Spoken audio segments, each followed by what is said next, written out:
Hello everyone, today we will start the chapter crop production and management.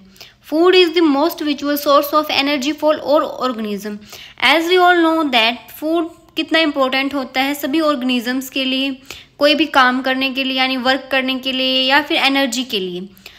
Source of food क्या होते हैं? Plants होते हैं और एनिमल्स होते हैं. प्लांट्स में हम पढ़ेंगे क्रॉप प्रोडक्शन और उनको कैसे मैनेज करना होता है.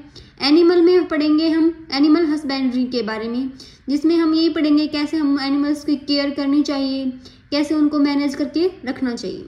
एग्रीकल्चर किससे बना हुआ होता है? दो रूट वर्ड से बना हुआ होता है, एगर और कल्चर. एगर मीन्स क्या होता है? फील्ड, यानी कि कोई भी एरिया या मैदान. कल्चर क्या होता है? टू कल्टीवेट करना, यानी कि प्लांट्स को ग्रो करवाना किसी भी एरिया के अंदर. Agriculture means growing of plants और एनिमल्स फॉर ह्यूमन यूज और रेजिंग ऑफ एनिमल. एग्रीकल्चर का मीनिंग क्या होता है? प्लांट्स को ग्रो करवाना ह्यूमन यूज के लिए और एनिमल्स के यूज के लिए. फिर क्या आता है? क्रॉप्स क्या होती है? सेम काइंड के प्लांट्स को ग्रो करवाना एक फील्ड के अंदर, एक एरिया के अंदर, वो क्या होता है? क्रॉप्स कहलाता है. पैडी हो गया या धान हो गया और वीट हो गया गेहूं.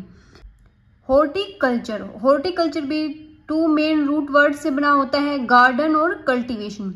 Branch of science that deals with the growing and production of vegetable, fruits, flowers and ornamental plants.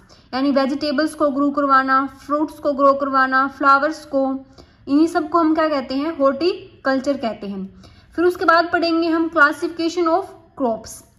Classify करना क्रॉप्स को किसके बेस पे? सीजन के बेस पे. ये मेनली 3 टाइप की होती हैं, खरीफ क्रॉप, रबी क्रॉप और ज़ैद क्रॉप. बट हम नॉर्मली पढ़ते हैं खरीफ क्रॉप और रबी क्रॉप को ही. जो खरीफ क्रॉप होती है वो जून टू अक्टूबर होती है और रबी क्रॉप होती है वो अक्टूबर टू अप्रैल होती है. सबसे पहले पढ़ेंगे हम खरीफ क्रॉप के बारे में. क्रॉप्स ग्रो इन रेनी सीजन. जो बारिश के सीजन में उगाई जाती हैं उन्हें हम कौन सी कहते हैं? खरीफ क्रॉप्स. उसके एग्जाम्पल हैं कॉटन, मेज, सोयाबीन, पैडी. अब कुछ बच्चों को ये लर्न करने में प्रॉब्लम हो जाती है तो उसके लिए एक ट्रिक है, कोमा में सोया पड़ा. कोमा से आप लर्न कर सकते हो कॉटन, मे से मेज, सोया से सोयाबीन, पड़ा से paddy. Crops that grow in winter season, वो कौन सी होती हैं? रबी वाली. और उनका टाइम पीरियड क्या होता है? अक्टूबर से लेके अप्रैल तक का. इसके भी एग्जाम्पल है, वीट है, ग्राम है, पीस है, मस्टर्ड है और लाइन सीड है. उसके बाद ट्रिक है, मूली पे गेहूं गिरा. मू से मस्टर्ड, ली से लाइन सीड, पे से पी, गेहूं से वीट, गिरा से ग्राम. ऐसा करके हम इन चीजों को लर्न कर सकते हैं. Zaid crops grow in summer season. जो क्रॉप्स गर्मियों में उगाई जाती हैं उन्हें हम क्या कहते हैं? ज़ैद क्रॉप्स. टाइम पीरियड क्या है? March to June. एग्जाम्पल क्या है इनके? वाटरमेलन, शुगर केन और सनफ्लावर. उसके बाद आता है एग्रीकल्चर प्रैक्टिसेस, यानी कि कुछ स्टेप्स इन्वॉल्व होते हैं एग्रीकल्चर में, वो हमें स्टेप बाय स्टेप करने पड़ते हैं एक अच्छी फसल के लिए. सबसे जो पहला क्या होता है? प्रिपरेशन ऑफ सोइल, यानी कि सोइल को, मिट्टी को तैयार करना. दूसरा क्या होता है? शोइंग, यानी सीड्स को ग्रो करवाना सोइल के अंदर. उसके बाद थर्ड क्या है? एडिंग मैन्यूर एंड फर्टिलाइजेशन, यानी खाद को मिक्स करना. इरिगेशन यानी पानी देना. प्रोटेक्टिंग फ्रॉम वीड्स, यानी अनवांटेड प्लांट से बचाना. हार्वेस्टिंग, यानी उसको कट करना. और फिर लास्ट में सबसे लास्ट स्टेप क्या होता है? स्टोर करना. अगर कुछ बच्चों को याद ना आ रहे तो उनके लिए एक ट्रिक है, पर्वत से आसमान इस वक्त है साथ. पर्वत से लर्न कर सकते हो प्रिपरेशन ऑफ सोइल, से शोइंग, आसमान से एडिंग मैन्यूर एंड फर्टिलाइजर, इस से इरिगेशन, वक्त से प्रोटेक्शन फ्रॉम वीड्स, है से हार्वेस्टिंग और साथ से स्टोरेज. एग्रीकल्चर प्रैक्टिस में जो सबसे पहला स्टेप इन्वॉल्व होता है वो क्या होता है? प्रिपरेशन ऑफ सोइल, यानी मिट्टी को तैयार करना. उसके कुछ बेसिक स्टेप्स हैं. सबसे जो फर्स्ट है वो प्लगिंग और टाइलिंग है और सेकंड वाला क्या होता है? लेवलिंग होता है. उसके बाद पढ़ेंगे हम प्लगिंग के बारे में. Plugging, loosening and turning of few inches of top soil. जो सोइल होती है उसके ऊपर वाली जो परत होती है उसको हम थोड़ा लूज कर देते हैं.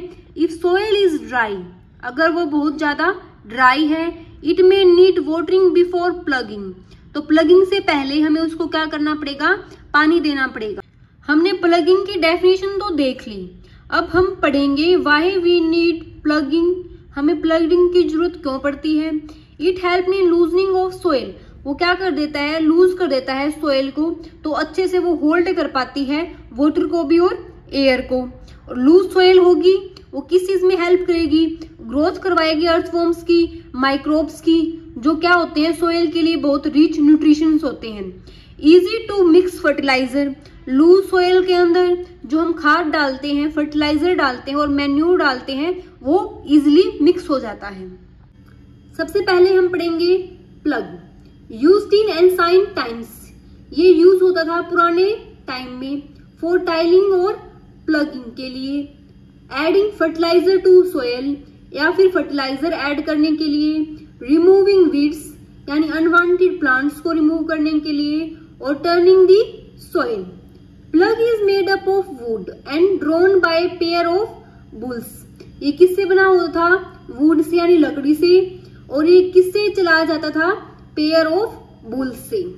सेकंड हम पढ़ेंगे होए, लॉन्ग रोड ऑफ वुड और आयरन, ये क्या होती है, एक लंबी रोड होती है, किससे बनी हुई होती है, लकड़ी से या आयरन से।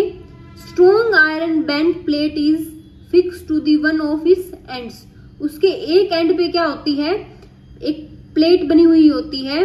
This is used for removing weeds, ये किस काम आता था, अनवांटेड प्लांट्स को रिमूव करने के लिए या फिर सोयल को लूज करने के लिए। It is pulled by animals, ये भी किसके द्वारा पुल्ड किया जाता था, एनिमल्स के द्वारा ही। नेक्स्ट आता है cultivator, it is a tractor driven tool, ये किससे चलाया जाता है, ट्रैक्टर से। That makes plugging easier and faster, जो प्लगिंग को क्या कर देता है, आसान कर देता है और फास्ट बना देता है।